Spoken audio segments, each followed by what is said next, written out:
गालिब। गालिब की पैदाइश 1796 और वफ़ात 1869 में हुई थी। मिर्ज़ा असदुल्ला खां गालिब उर्दू और फ़ारसी दोनों में शायरी करते थे, लेकिन उनकी शोहरत व मकबूलियत उर्दू शायरी की बदौलत हुई।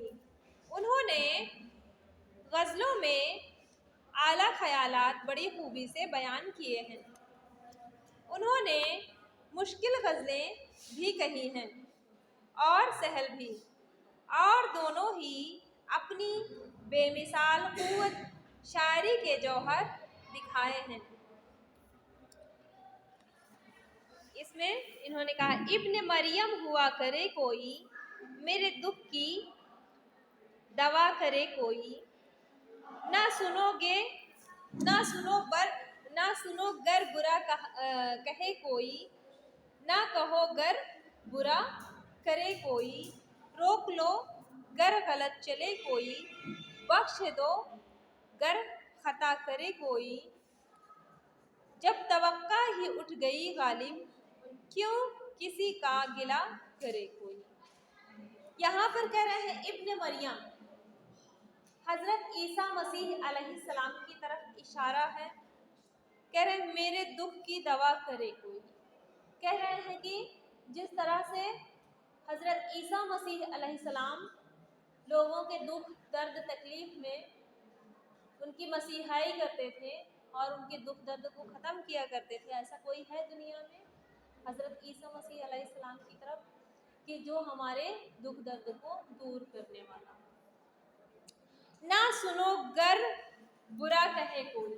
यहाँ पे ये तालीम देते हुए कह रहे हैं, इशार में कह रहे हैं कि अगर कोई आपको बुरा कहता है तो उसको सुनो ही मत। ठीक है। गांधी जी के 3 मंकीज आप लोगों ने पढ़ा होगा ना, देखा होगा।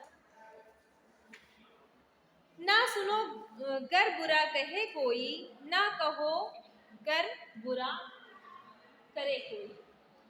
तो अगर आपके सामने कोई बुरा कहता है तो सुनो ही मत, और उस बात को किसी से ना कहो गर बुरा करे कोई। आपके साथ अगर कोई बुरा भी करता है तो उसको मत कहो।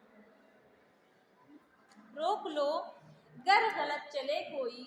अगर आप रोक सकते हो कि कोई गलत रास्ते जा रहा है, आपको पता है कि रास्ते में खड्डा है या कुआं है, गिर सकता है, या इसके अलावा भी और कोई मुश्किल में पड़ सकता है, तो अगर आप रोक सकते हो तो आप उसको रोक लो कि ये रास्ता ठीक नहीं है।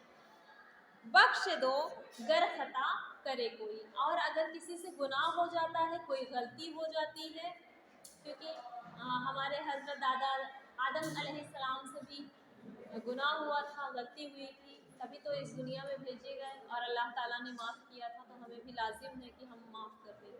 हमें माफ़ करने वाला अल्लाह ताला दिल अता करे कि जल्दी से जल्दी लोगों को माफ़ कर दिया। कह रहे बख्श दो गर खता करे कोई,